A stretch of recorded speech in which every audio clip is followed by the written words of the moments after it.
정치평론가 이강윤의 오늘. 안녕하십니까, 이강윤입니다. 10월 1일 수요일 시작합니다. 적십자 회비를 5년간 단 한 번도 안 낸 사람이 대한적십자 총재로 임명돼 직무에 들어갔습니다. 이런 사람이 국민들에게 적십자 회비 내달라고 말할 수 있겠습니까? 말 한들 어디 귓전에나 가 닿겠습니까? 헌혈은 한 번이라도 해봤는지 모르겠습니다. 대표적인 인도 기구에 정치성 짙은 보은 인사, 낙하산 인사를 해대면서 무슨 비정상의 정상화고 적폐청산이란 말입니까?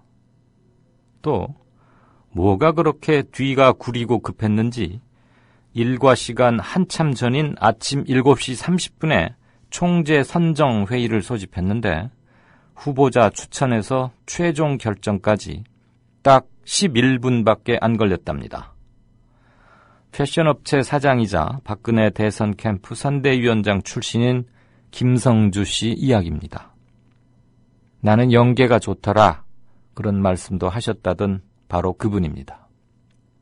광고 듣고 시작합니다. 회식 후에 고고! 안전하게 고고! 집에 갈 땐 고고! 회식 후에 안전하게 집에 갈 땐 고고 대리운전! 말로 거는 대리운전, 고고 대리운전. 1636 누르고 고고 대리운전. 네네, 고고 대리운전입니다. 이젠 누르지 말고 말로 걸자고요. 말로 거는 대리운전, 고고 대리운전. 엄마, 소나돼지는 안 돼요. 말하는 전화 문의는 1636 누르고 말하는 전화라고 말해주세요. 고고 대리운전 수익금의 일부는 국민TV에 후원됩니다. 네, 10월 새 달이 밝았습니다. 11월, 12월 이 석 달을 사사분기라고 하죠. 한 해를 마무리하기 시작한다는 건데 가을이 깊어가고 곧 겨울이 다가온다. 그리고 한 해를 결산할 준비들을 하자, 이런 때이기도 하죠. 오늘 쏟아진 뉴스들 중에서 경향신문 기사 중에 검찰과 경찰이 노동당 부대표와 그의 지인 등 총 3천여 명에 대해서 카톡을 검열을 했더라, 이런 기사가 눈에 띕니다. 며칠 전에 오프닝에서도 사이버 망명이라고 하나요? 그래서 텔레그램이다, 바이버다 이런 데로 많이들 옮겨간다, 이런 말씀을 드렸는데 카카오톡 측에서는 검열 이런 건 도저히 불가능하다고 말해왔지만 바로 이렇게 드러납니다. 시대가 빠르게 과거로 회귀하고 있습니다. 역사의 반동이라고 하죠.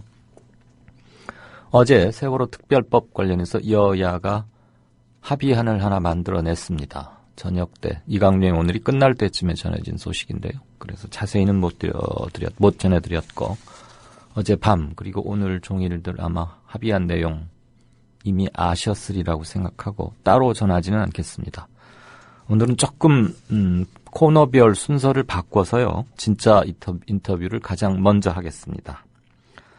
어제 여야가 세월호 특별법 합의를 했는데 그것은 어디까지나 일단은 앞으로 좀 애매한 부분도 있고 가변적인 요소도 있기 때문에 조금 불투명한 점이 많습니다. 어디까지나 일단은 여야의 합의인데 어떤 분은 이렇게 혹평하기도 하더군요. 제1여당과 제2여당의 합의다.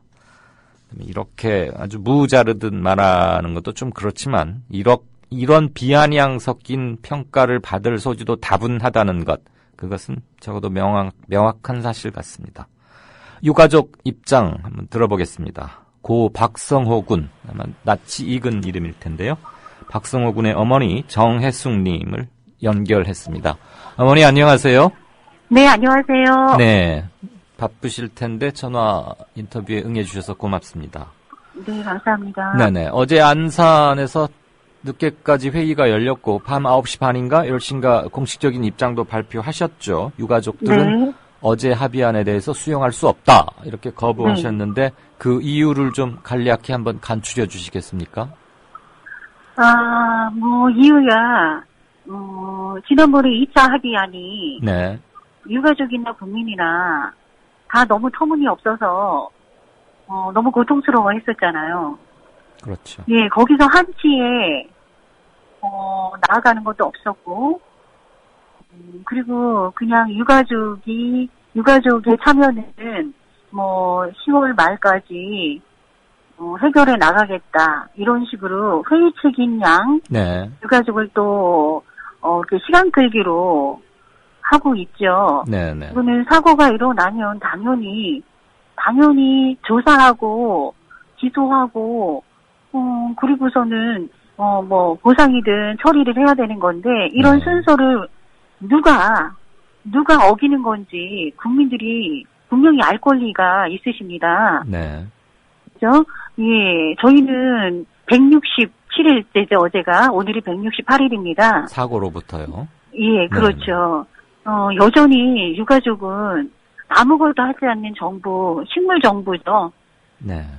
그 오명 아래서도 유가족이, 그래도 유가족 편에서, 억울한 사람 편에서 그들의 일을 해내기를 바라고, 애걸하고, 이제까지 해왔으나, 그들은 여전히 시간 끌기만 하고, 유가족을 또 국민을 이렇게 손끝만큼도 어기지 않는다는 것을 자명하게 보여준 그런 현실이라, 침몰하는 대한민국의 현실을 그대로 보여줬다라고 생각이 듭니다. 네. 너무 억울합니다.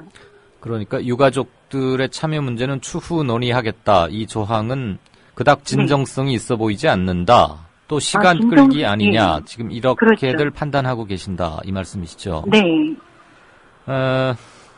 협상 과정에서 얘기를 하다 보면 이런저런 얘기가 다 나올 수 있고 그게 또 상황이 변하면서는 조금씩 변동할 수도 있는 거는 마음은 아프지만 우리가 인정할 수는 있지 않습니까?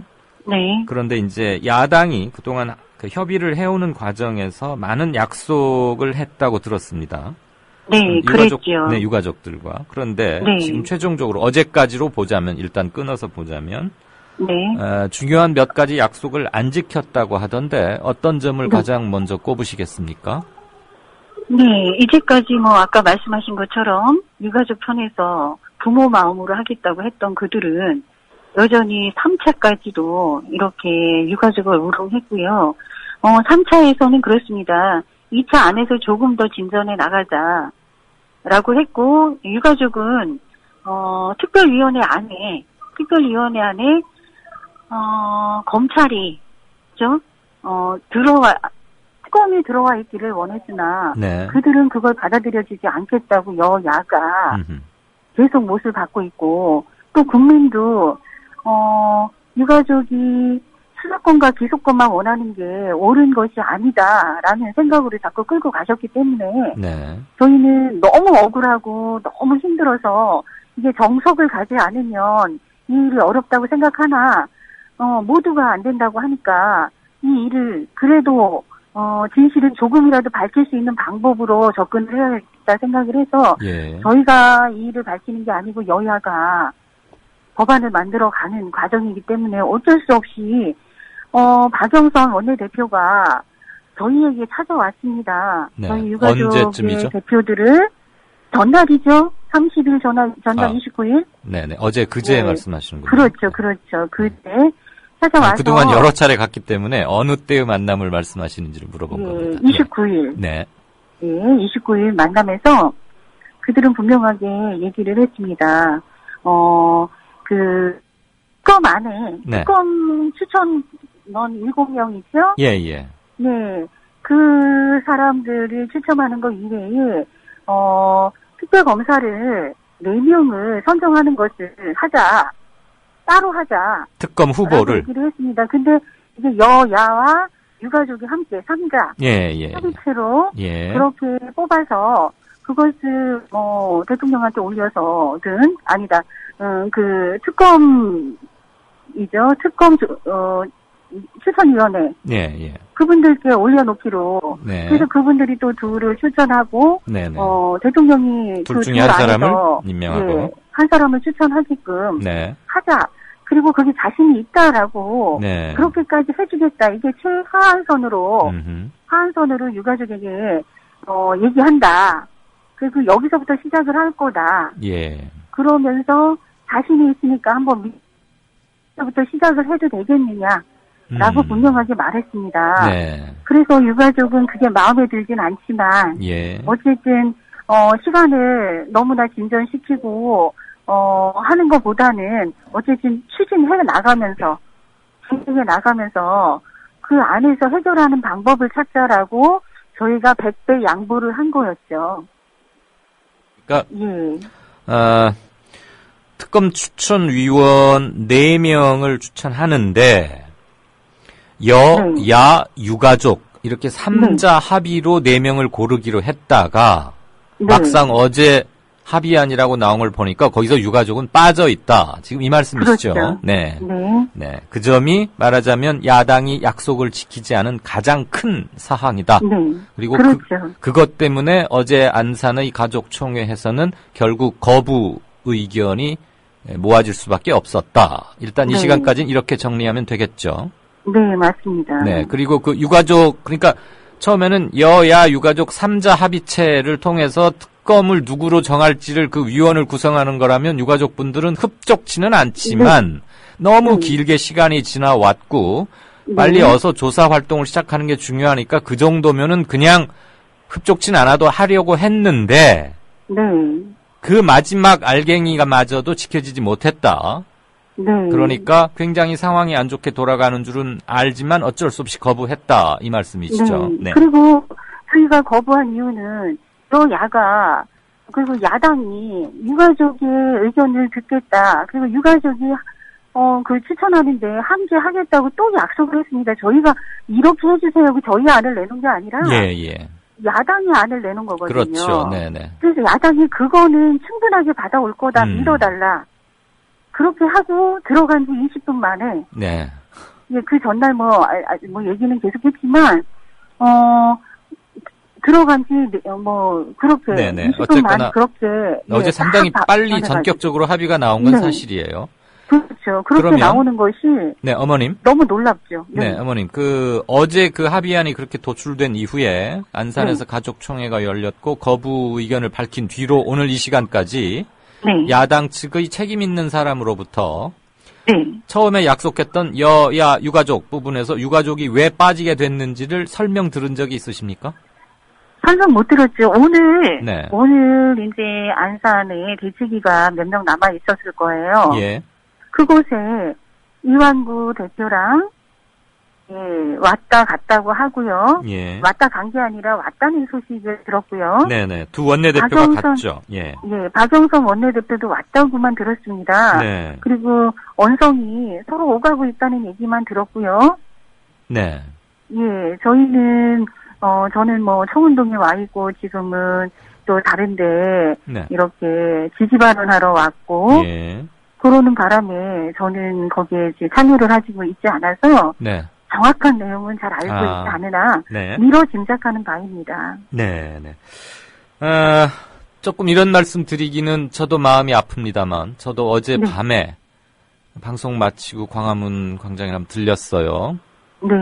시간도 조금 늦긴 했고 날도 많이 쌀쌀하던데 그거보다 더 가슴이 아팠던 건 텅 비어버린 천막들 그리고 횡댕그레한 그런 분위기였는데 한 달 전쯤만 해도 수백 명이 모여서 밤새 텐트 밑에서 배지나 이런 것도 만들고 서로 토론하고 격려하고 이랬던 게 지금 광화문 광장이나 청운동 동사무소 앞 매우 썰렁하죠. 더군다나 언론 환경도 극도로 나빠지고 있고요. 더군다나 아주 미묘한 타이밍에 터진 그 대리기사 폭행 사건 이런 것들로 해서 유가족분들을 둘러싼 주변 분위기가 굉장히 안 좋아지고 있는 건 물론 아시리라고 믿고요. 네. 그러니까 주변 환경이 이렇게 안 좋아지고 있는데 특별법도 이렇게 어제 이런 결정이 나왔다. 이거에 대해서 어제 안산 가족총회에서의 분위기나 또는 성호군의 어머님, 지금 정 여사님의 개인적인 말씀을 해주셔도 좋고, 어제 안산 가족총회 때 오간 얘기들을 좀 잠깐 전해주시겠어요? 예. 일단 가족들은 어제 총회를 열리고 모인 건 아니었고요. 네. 기자회견을 하기 위해서 모였습니다. 아, 네. 기자회견을 저희가 서울에서 주로 하다가 그거 분향소에서 안산 분향소에서 한 이유는 예. 우리 아이들을 봐라 라는 뜻입니다. 네, 이곳에 네. 우리 아이들 영정이 이렇게 모셔 있고 우리 아이들을 분양하러 찾아오시는 국민들에 대한 호소입니다. 네. 그래서 우리가 이렇게 억울하고 음흠. 아이들이 이렇게 죽어간 희생자들이 300명입니다. 304명입니다. 네. 그들을 이렇게 무시하는 정권, 이들만 무시하는 게 아니라 아이들처럼 내몰 국민들 그리고 유가족들이라고 봅니다. 네. 그들이 무시하고 내몬 거는 우리 희생자들만이 아닙니다. 유가족만이 아닙니다. 예. 네, 국민 모두입니다. 네. 그러면 그래서 그곳에서 했고요. 말씀하십시오. 예. 예. 그리고 저희는 어제 회의를 한 게 아니고요. 네. 총회는 아니고요. 아, 예, 네. 예. 이제 가족들이 너무 분하고 화가 나고 네. 그냥 집으로 못 돌아갔습니다. 예. 그래서 사후 우리가 어떻게 했으면 좋은지 네. 이 사건에 대해서 네. 가족들의 생각 의견을 주고 받아본 그런 장이었습니다. 좀 모아진 게 있습니까? 앞으로 어떻게 해야겠다. 앞으로 어떻게 모아지는 거는 저희는 네. 야당과 여당처럼 저렇게 횡포를 부리는 사람들은 아닙니다. 예, 예. 그리고 결의한 것을 무작정 위에서 함부로 그렇게 하지 않습니다. 저희는 약속한 것도 안 지키는 사람들이 아닙니다. 예. 그래서 향후 그래서 저희는 네, 네, 어떻게 해 나갈지 예, 가족이 모두가 지금 총회를 하지 않았죠. 네. 가족이 함께 회의를 거쳐서 그렇게 해서 합의한 점을 저희는 행동을 하든지 네. 앞으로의 추진을 하든지 네. 어떤 의 방향을 잡아갈 것입니다. 네. 아직 총회를 하지 않았고 네. 또 이번 회의도 오늘 아침에 잠시 했을 뿐 예. 저희는 지금 다급한 거는 팽목이고 예, 예. 예, 그렇죠. 그렇습니다. 그래서 정확하게 뭘 말씀드릴 건 없습니다. 지금 상태로는. 네. 그러면 곧 조만간 가족 총회를 소집해서 앞으로 어떻게 할지는 논의하고 그때 또 네. 뭐 발표가 되겠네요. 네네, 그렇게 하겠습니다. 예, 지금 이제 6개월이 거의 다 되어 가는데 반년 되어 그렇죠. 가는데 예. 생업도 아마 다들 손에서 많이들 놓으셨을 테고 설령 네. 그렇지 않다고 해도 일에 손에 잡힐 리가 없으시겠죠. 네. 그 사랑하는 아이들, 가족들을 가슴에 묻었는데 어떻게 일상으로 돌아올 수 있겠습니까? 근데 참 하루하루 또 삶은 지속되어야 하는 것이고 네. 그래서 생활하시는 형편이나 건강 상태 이런 것들도 많이 궁금합니다. 조금 전해주실래요? 예, 일단은 저희는 그날 사고가 일어난 날 이미 죽을 만큼 힘들었던 사람입니다. 네. 근데 저희가 살 수 있었던 거는 살 수 있어서 산 게 아니고요. 이것만은 내 자식이 왜 죽었는지만은 알아야겠어서 예. 그래서 오늘날까지 살아오는 겁니다. 그리고 진실이 밝혀지지 않으면 예. 저희는 살아갈 이유가 없어집니다. 아이들한테 저희가 너희들이 왜 죽었어라고 말합니다. 그래서 저희는 169일째죠. 네. 오늘 네. 169일째가 되는 오늘까지도 이렇게 집으로 돌아가지 못하고 거리에서 이렇게 지내고 있습니다. 예. 그런데 다 끝난 것처럼 이렇게 특별법은 시작이지 끝난 게 아닙니다. 국민들이 그것을 알아주셨으면 좋겠습니다. 저희는 시작이 이렇게 어렵게 시작되고 너무 힘겨운 가운데 시작됐고 처음부터 진실을 밝히지 않으려고 정권이 유정자들 했던 것이 오늘까지입니다. 오늘까지. 그러니 하루 이틀의 일은 아니기 때문에 저희는 끝까지 싸울 것이고요. 네. 국민이 함께 해주셨으면 좋겠습니다. 저희들이 아무리 국민을 소유하고 국민의 길을 막고 한다 하더라도 국민은 모두가 목격자였습니다. 예. 세월호 사건의 모두가 목격자였고 그렇습니다. 그 세월호 사건의 모두의 목격자를 이제 그만하지라는 뉘앙스로 또 국민을 그렇게 세뇌시켜 가면서 모든 언론이나 모든 정세를 이렇게 이끌어가는 그들이 감추려고 하는 것이 무엇인지 네. 국민들은 분명하게 아셔야 됩니다.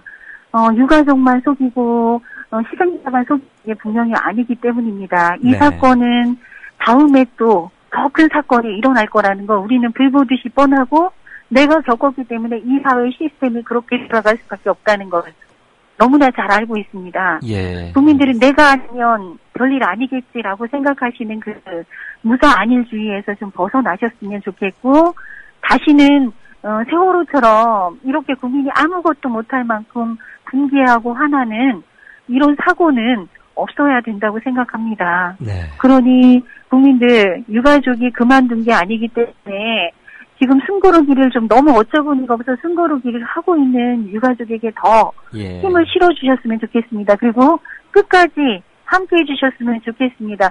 저들이 감추려고 하는 거는 국민을 내모는 일이잖아요. 예.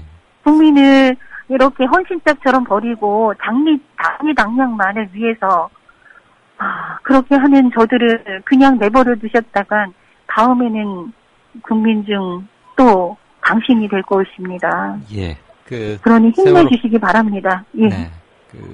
오죽 속이 미어지시고 힘드시겠습니까마는 그래도 최대한 평정심과 자제를 잃지 않으시려고 좀 잘 안 들리는데요. 조금 크게 말씀해 주시겠어요? 네, 평정심과 자제력을 잃지 않으시려고 하는 게 목소리에서 그대로 느껴져서 더 네. 뭉클하고 울컥했습니다.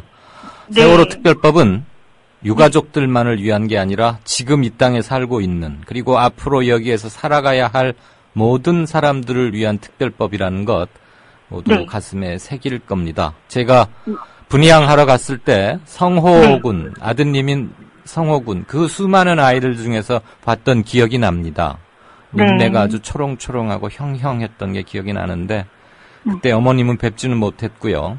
다시 한번 성호군의 명복을 빌고 어머님께도 심심한 위로의 말씀을 드립니다. 오늘 여러 가지로 힘드셨을 텐데 긴 시간 인터뷰 응해주셔서 감사합니다. 네, 그리고 감사합니다. 그런데 한 가지 더 말씀드려도 될까요? 네네네. 예, 세월호 특별법, 유가족이 원하는 특별법 안에는 네. 이게 이렇게 사법 체계를 흔드는 것도 없고요. 네, 알고 있습니다. 네, 그리고 소위원회가 세 가지가 있는데 네. 그 안에는 안전소위원회가 있습니다. 네. 안전소위원회에는 우리 사회에 이렇게 규제 완화로 모든 것을 병폐로 이끄는 이런 것을 다시 법으로 제정해서 안전장치를 만들. 네. 안전소위원회. 네. 네. 네. 네. 그래서 또 분명히 세월호 특별법은 국민이 함께 해주셔야 하고요. 네. 반드시 이 사회에 필요한 법입니다. 예, 그렇습니다. 그리고 유가족만을 위한 것은 아닙니다. 우리 아이들은 살려낼 수 없으나 국민들은 살려야겠기에 유가족이 눈물을 머금으면서 만들어 놓은 법입니다. 예, 잘 네, 알겠고요. 감사합니다. 네, 네. 여야가 어떻게 합의를 했던 국민 네. TV와 라디오 그리고 이강윤의 오늘 모든 청취자들은 세월호 유가족들 분의 아픔과 함께할 것이고 여러분들이 자 이제 이만하면 됐다라고 말씀하실 때까지 늘 곁에 있고 귀 기울여서 듣겠습니다. 고맙습니다. 네, 감사합니다. 고맙습니다. 감사합니다. 네. 지금까지 진짜 인터뷰 안산 단원고 박성호 학생 어머니 정혜숙 님이었습니다. 이강윤의 오늘 이제는 정가 산책으로 함께합니다. 정치권 동향 생생하게 풀어드릴 분은요. 네, 한국일보 양정대 기자. 네, 안녕하세요. 안녕하세요. 어제 여야가 합의안이 나왔고요. 네. 뭐 극적 타결 이런 말들을 쓰던데 저는 왜 극적인지는 잘 모르겠더군요.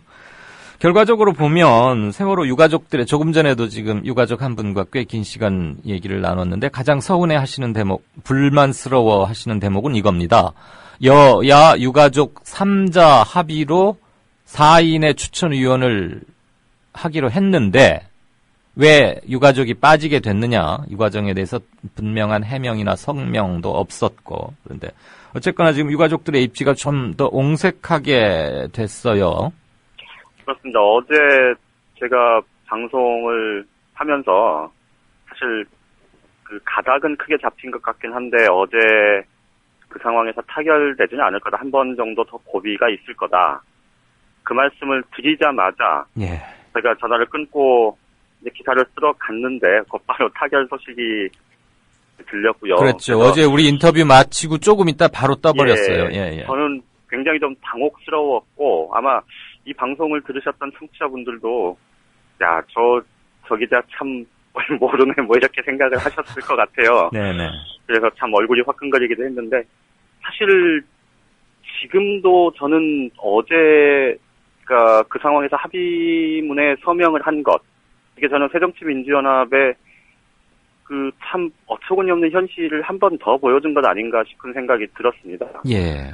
그러니까 어제도 잠깐 말씀을 드렸습니다만 이 세월호 유가족들 입장에서는 사실 진상조사위원회 수사권과 기소권을 부여해야 한다는 그 기본 대원칙에서 사실 양보를 하면서 이제 협상의 물꼬를 튼 거고 예.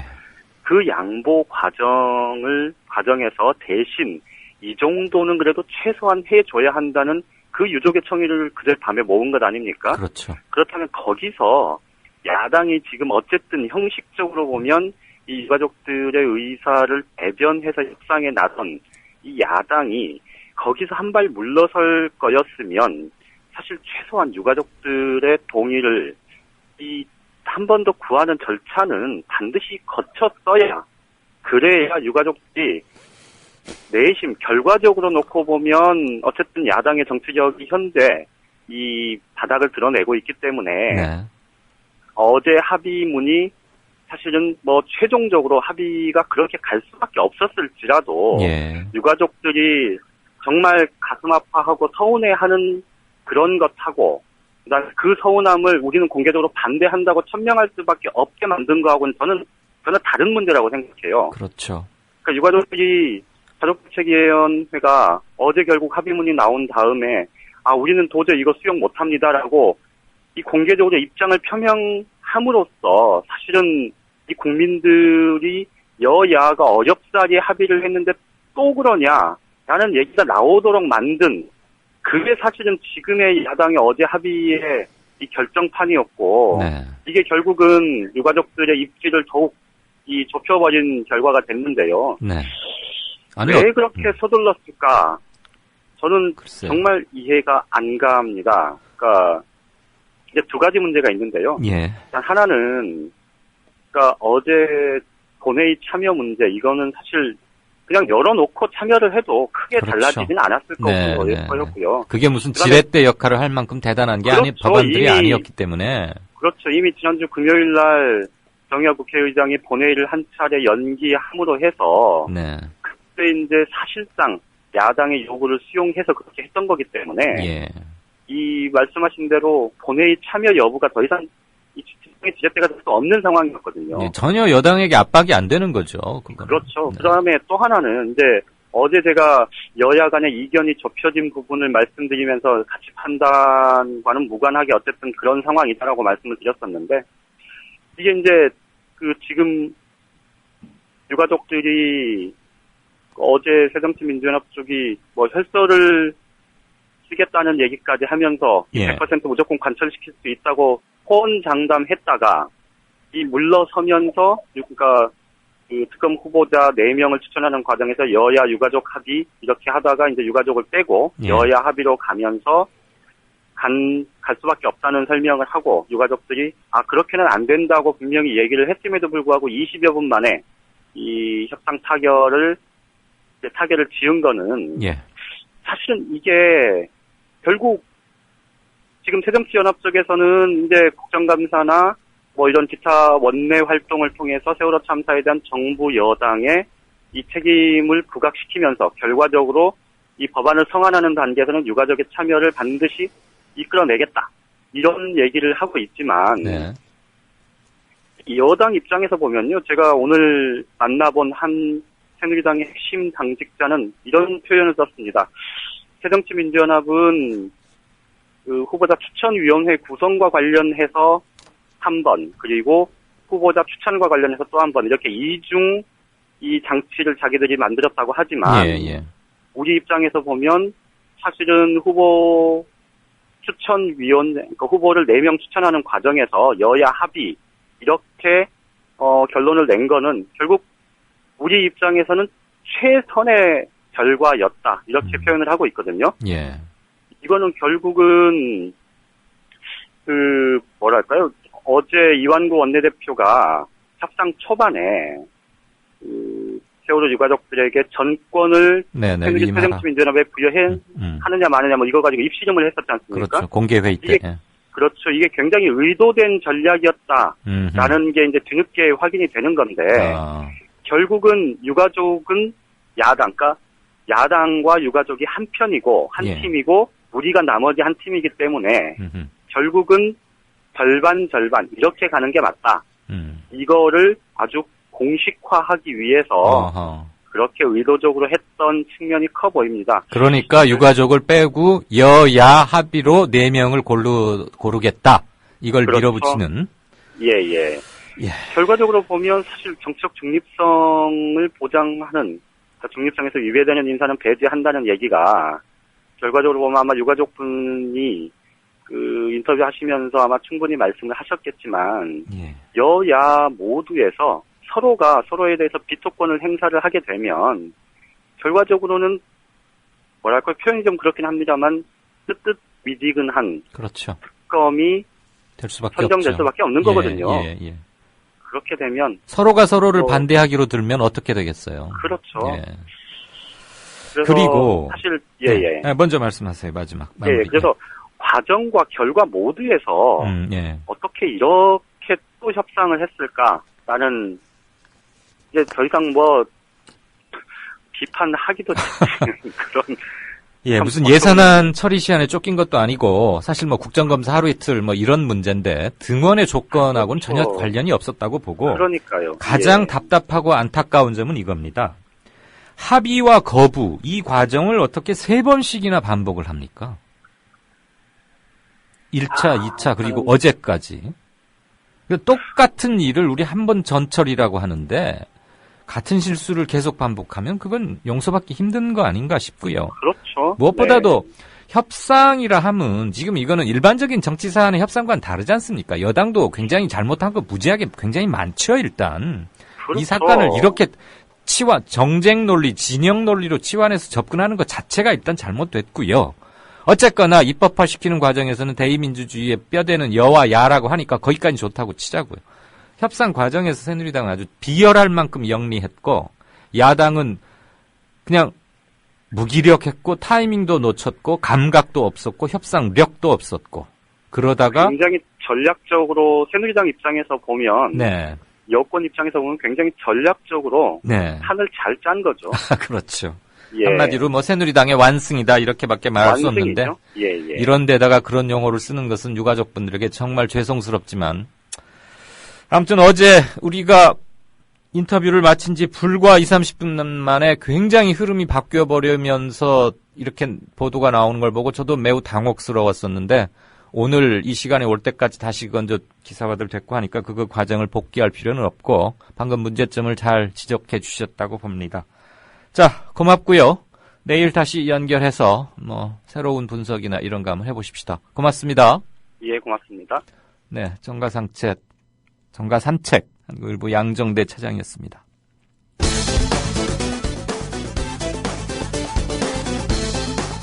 저는 캐나다 서명시에 캐나다 측에서 이렇게 힘들게 FTA를 서명하지만 한국 국회에서 언제 비준이 될지 우려된다는 얘기를 듣고 놀랐습니다.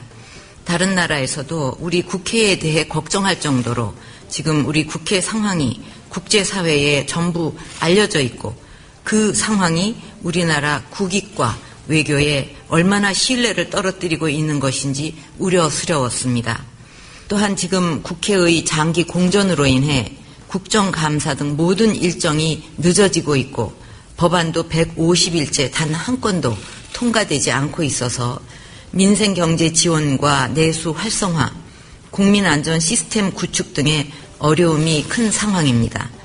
지금 본회의에 계류되어 있는 91개 안건 외에도 민생과 직결된 수많은 법안들이 상임위에서 논의조차 못되고 있습니다. 정치도 국회도 모두 국민을 위해 있는 것이고 정치인 모두가 국민을 위해 모든 것을 걸겠다는 약속을 한 것을 국민들은 잊지 않고 있을 것입니다. 그러나 그 약속과 맹세는 어디로 가고 모든 문제를 정략적으로 접근하고 있습니다. 새 정부가 들어서고 거의 2년 동안을 정치권의 장외 정치와 반목 정치로 어려움을 겪고 있는데 이런 상황일수록 야당이란 말이 안 나왔을 뿐 야당 탓을 늘어놓은 박근혜 대통령, 새정치민주연합 정의당 대변인은 마치 서로 짜맞춘 듯 당신은 누구십니까? 이러고 있는데 박수현 새정치연합 김종민 정의당 대변인 손 편중 인사에 낙하산 인사는 물론 임명된 지 3개월 만에 사퇴한 청와대 수석비서관, 성추행 사건으로 국제적인 망신을 당한 청와대 대변인, 국민적 비난 속에 낭만 2명의 국무총리 후보 등 소위 무자격자 수첩 인사로 전국이 시끄러웠던 것도 야당 탓입니까? 또 국정원이 대선 개입에다 국정원이 조직적으로 간첩 증거를 조작하고 검찰은 조작된 증거를 바탕으로 재판부를 속임으로써 국제적으로 망신을 당한 일도 야당 탓이란 말입니까? 비정상의 정상화를 이야기하면서 무수한 대선 공약 파기로 국민들에게 외면을 당하는 것도 야당 탓입니까? 세월호 참사 168일째를 맞이하지만 더 이상 타협은 없다라고 대통령께서 직접 대못을 박아버리는 작금의 형국이 야당 탓입니까? 국회 공전을 넘어 마비에 이르게 한 자가 진정 누구입니까? 150일이 넘도록 세월호 특별법 하나 통과시키지 못하는 나라의 대통령은 과연 누구입니까? 세월호 특별법에 대해 가이드라인을 지시해서 국회 협의에 파탄을 낸 장본인은 누구입니까? 국회와 청와대에 앉아 장외 정치를 하는 자 또한 누구입니까? 야당을 비난하고 세월호 유가족을 모독하며 반목 정치를 앞서 실천한 자 또한 누구입니까? 그러나 이보다 더 훌륭한 대통령 비판 논평이 있었으니 2004년 7월 2일 당시 야당 대표가 했던 본회의 연설.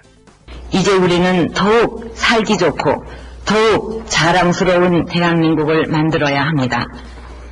우리 국민들은 새 정부가 바로 이 일을 해줄 것을 기대했습니다. 그러나 국민의 힘을 하나로 모으기보다는 국론 분열이 더욱 심해지고 경제와 안보 상황은 더욱 악화되고 국가가 가장 기본적인 임무인 국민의 생명과 안전을 보호하지도 못하는 것을 보면서 국민들은 정부의 무능과 무책임에 분노하며 국가에 대한 근본적인 회의를 갖게 되었습니다.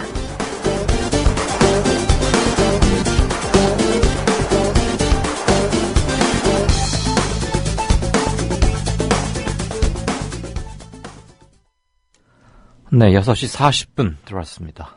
앞으로 16분 남았군요. 시간 요긴하게 써서 게시판 잠깐 보고 외신 듣고 뉴스 브리핑하고 제 마무리 말씀 이렇게 하겠습니다.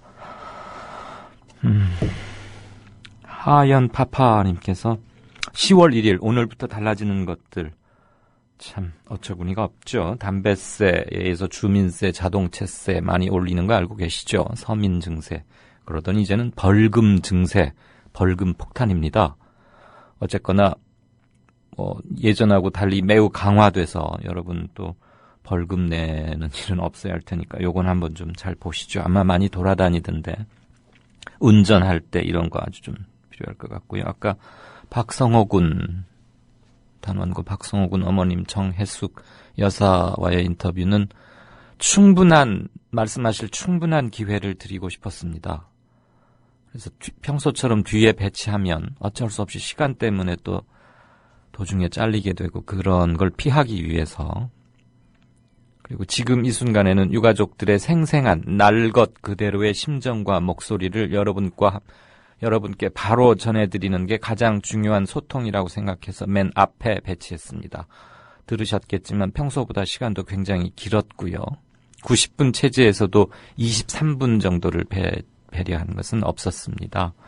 정 여사님의 말씀을 그냥 유가족들과 직접 마주대하고 무릎을 마주대하고 얘기 나누었다고 생각해 주시면 고맙겠습니다. 제가 여러분들이 묻고 싶은 것을 다 반영은 못했는지는 모르겠지만 정 여사님의 억누르면서도 절절한 그 많은 말씀 속에 다 담겨 있는 게 아닌가 싶습니다. 이럴 때일수록 대한 언론이라고 하는 곳들에서 무게중심을 잘 잡고 휩쓸리지 않아야겠다는 생각을 저도 다시 다짐을 합니다. 그 진짜 인터뷰 관련해서 주신 말씀들은 일일이 다 읽지는 못하겠습니다. 우리가 같은 뜻이라는 것은 분명히 확인할 수 있었다는 점 말씀드립니다. 돌콩이란 분님께서 뭐를 올리시려고 했던 모양인데 이미지가 안 올라간다고 하네요. 그게 우리가 모두 함께 나누었으면 좋을 정보적 가치를 지니고 있는 거라면 오늘 아니면 내일이라도 한번 더 올려봐 주시고요. 아마 여기 팟빵.com인가 여기가 트래픽이 많아서 이미지 같은 게 업로드가 잘 안 되는 모양이죠. 카카오톡과 텔레그램 이런 얘기도 견해를 많이 주셨습니다. 록에이지스님 감사합니다. 지구촌 이슈 들어가죠. 장혜림 외신캐스터 나와 계십니까? 네, 안녕하세요. 안녕하세요. 미국이 이라크와 시리아에 있는 IS, 그러니까 이슬람 국가라고 하는데 그 공습을 확대했죠? 그렇습니다. 미국이 이라크와 시리아에 대한 공습 횟수를 대폭 늘렸습니다. 미 중부사령부는 현지 시간으로 30일, 미국이 29일부터 이라크와 시리아에 각각 11차례 공습을 단행했다고 밝혔는데요. 네. 이번 공습으로 IS의 수송 차량과 검문소 등이 파괴된 것으로 알려졌습니다.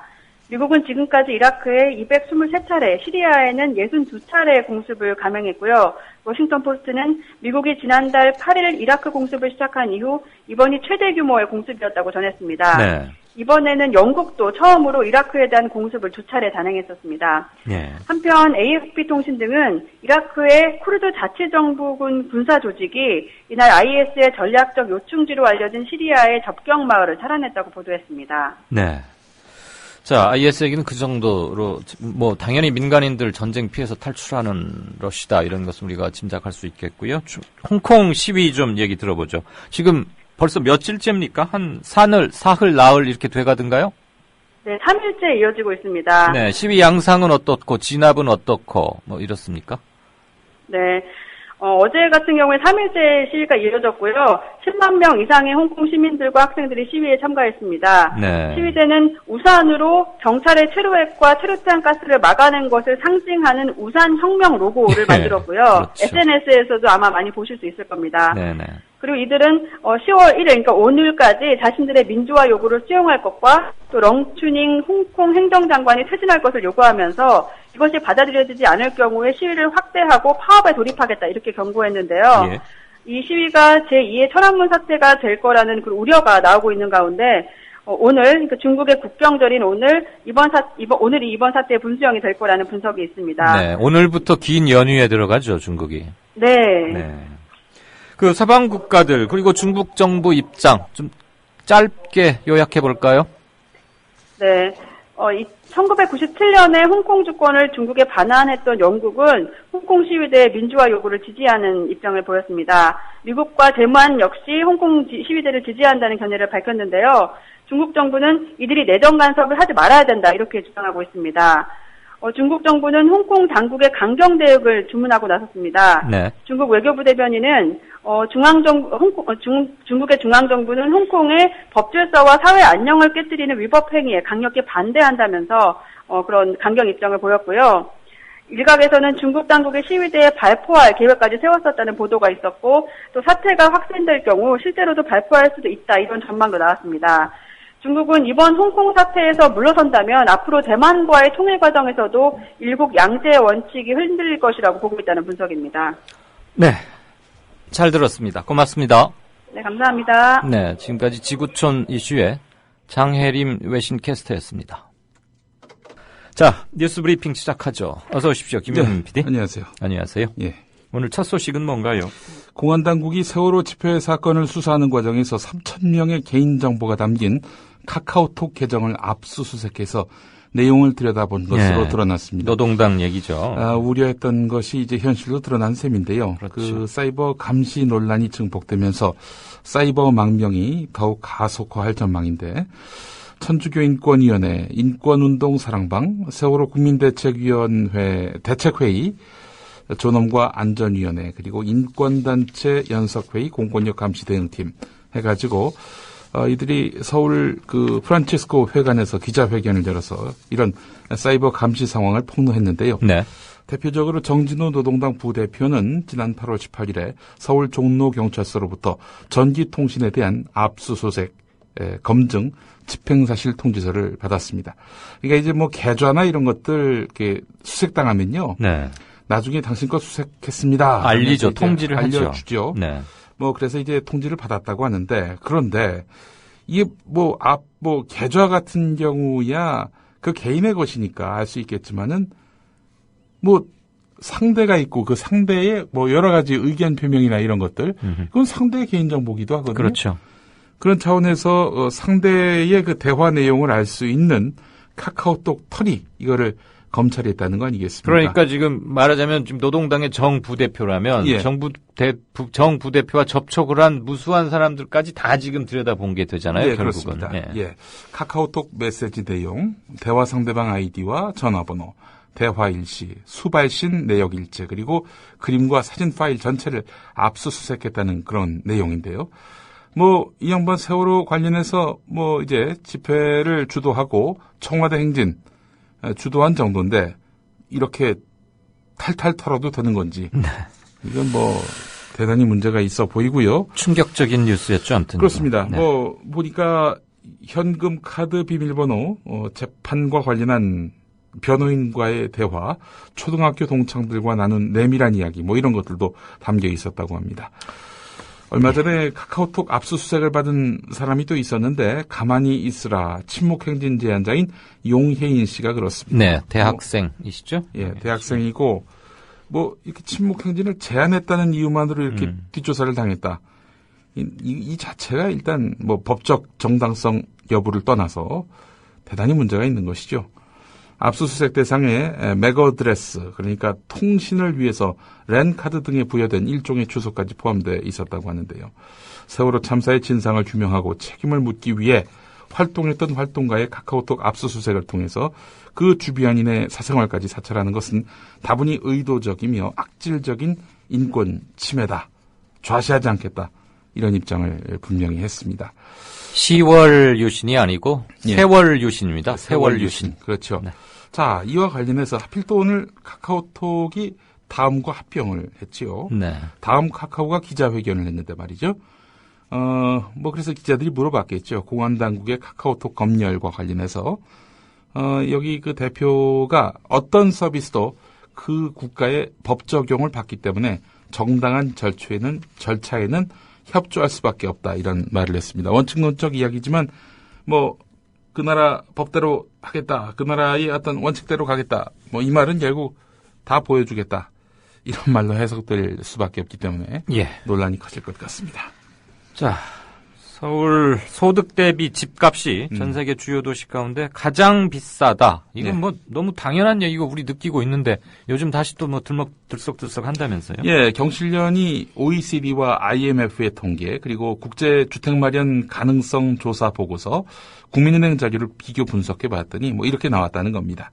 1인당 GDP 대비 주택 중간 가격, 그러니까 주택 매매 가격의 중간 값을 비교해 보면 1인당 GDP 대비 서울의 주택 중간 가격은 17.7배, 아파트 중간 가격은 19.5배로 주요 도시 가운데 가장 높았습니다. 반면에 네. 런던은 13.6배, 시드니는 11.2배, 뉴욕은 7.6배였고요. 물가가 높은 도쿄에 비해서도 서울은 3배나 높았습니다. 네. 3배요? 도쿄보다? 예, 그렇습니다. 이 최저임금 대비 주택 중간 가격을 비교해 봤더니 역시 최저임금을 36년 동안 한 푼도 안 쓰고 모아야 서울에 주택 한 채를 구매할 수 있는 것으로 조사됐습니다. 반면에 런던은 27.2년, 시드니는 24.1년, 뉴욕은 27.4년, 도쿄는 21.6년이 걸렸고요. 더블린은 11.6년, 웰링턴은 12.4년에 불과했습니다. 예. 이게 참 서북청정단 재건인지 서북중장년단인지 뭔지 모르겠는데 예. 그 위원장이라는 사람이 뭐 안두희가 김구 선생을 처단한 것은 의거다. 이런 망발을 또 늘어놨군요. 김구는 김일성의 꼭두각시였고 대한민국의 건국을 방해했다. 뭐 잘 죽였다 이런 얘기 아닙니까? 한마디로 얘기해서. 안두희 씨가 맞아 죽은 것은 종북 좌익 정권 시대다라고 얘기했는데 따지고 보니까 김영삼 전 대통령 시대입니다. 네. 한나라당, 현재 새누리당의 집권기였던 것이죠. 자, 이 사람 배성관이라는 사람인데 네. 김구는 자신의 남북 합작 주장에 편을 들지 않는다고 송진우, 장덕수 씨 등 애국 독립 투사들도 암살한 것으로 전해지고 있다라고 이렇게 밝히고 있는데 뭐 홍어라는 말도 나오고 말이죠. 참하여간 그 전라도 홍어 지금 또 들먹인 거죠. 네. 뭐 이 사람들은 거의 정신병리학적인 수준 아닙니까? 굳이 언급할 가치가 없는 사람이긴 한데. 네. 여간 인간이 어디까지 갈 수 있는가. 글쎄요. 그런 사례가 될 것 같아서 화제가 되는 것 같습니다. 예. 오늘 여기까지 해야 될 것 같습니다. 네. 지금까지 뉴스 브리핑의 김용민 PD였습니다. 예. 고맙습니다. 고맙습니다.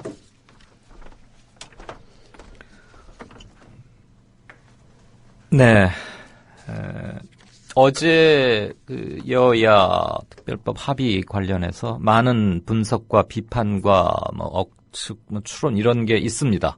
일부 앞으로 변동 소지도 조금은 있지만 전반적으로 큰 흐름이 소망했던 것, 그러니까 적어도 유가족과 그들에게 심증적으로 동조하고 있는 많은 사람들의 기대에 크게 못 미친 것은 사실인데 마지막으로 압박하는 한편, 정치권을 압박해가는 한편 이제는 무엇이 정의인가 그리고 진실인가 이 차원에서 다시 한번 전열과 정신을 재정비할 필요가 있는 때가 아닌가 싶고요. 그런 점에서 이번 첫 주에 또 광화문에서 어떤 모임이 있을지 모르겠는데 힘들을 함께 모으는 그런 때가 됐으면 좋겠다는 생각을 하게 됩니다.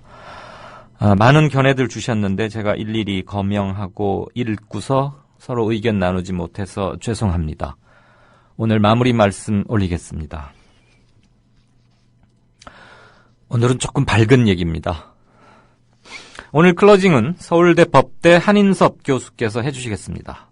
그렇다고 무슨 한 교수의 녹음을 따왔다는 것은 아니고요. 한 교수께서 자신의 페이스북에 올린 사연을 전해드리려고 합니다. 전주 시민께 감사로 시작하는 사연은 이렇습니다. 그제 대법관 지냈죠? 가인 김병로 선생과 관련한 발표차 전주에 있는 전북대를 갔는데 전북대에 도착해서 택시를 내리면서 보니까 지갑이 없더랍니다. 글쎄. 아마 그 직전에 고속버스에서 이렇게 내리려고 채비를 하다가 옷을 입고 그러면서 지갑이 흘러내렸던 모양이죠. 어디로 빠졌거나. 굉장히 당황해하는 한 교수를 보고 그 택시 기사분께서 그냥 내리시라고 하더랍니다.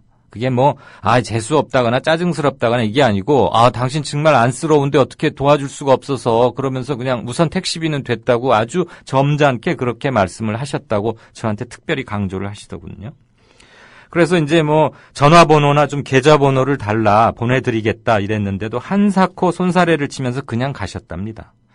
그리고 이제 전북대에 도착해서 혹시나 싶어서 고속터미널에 사람을 하나 보냈더니 마침 습득한 지갑을 보관하고 있다가 보내왔더랍니다. 한 교수님은 자신의 글에서 강연 주제가 가인 김병로 선생인데다가 기사분들의 친절까지 더해져서 강의하는 내내 격동, 감동, 뭉클했다고 글을 맺었습니다. 제가 이것을 보고 클로징 멘트에 소개해도 되겠느냐고 한 교수님께 연락을 했더니 가인 김병로 선생의 음덕이자 전북 도민들의 느긋한 관용과 이웃사랑을 여러모로 확인한 날이었습니다. 감사드립니다. 라고 꼭 말해달라면서 방금 제가 읽어드린 문안을 직접 써서 저에게 메시지로 보내기도 했습니다. 지갑이나 분실물 주인 찾아주는 사례는 어느 고장에서든 하루에도 여러 건 있다는 거 잘 압니다. 제가 오늘 굳이 한 교수의 사례를 든 것은 이런 게, 이 정도가 우리가 갖고 있는 시민의식이자 우리의 수준이라는 것을 말씀드리고 싶은 겁니다. 나란 일 하시는 양반들, 제발인데요. 우리 시민 수준들 좀 따라오기나 하십시오. 들어주셔서 감사합니다. 이강윤이었습니다. 내일 뵙죠.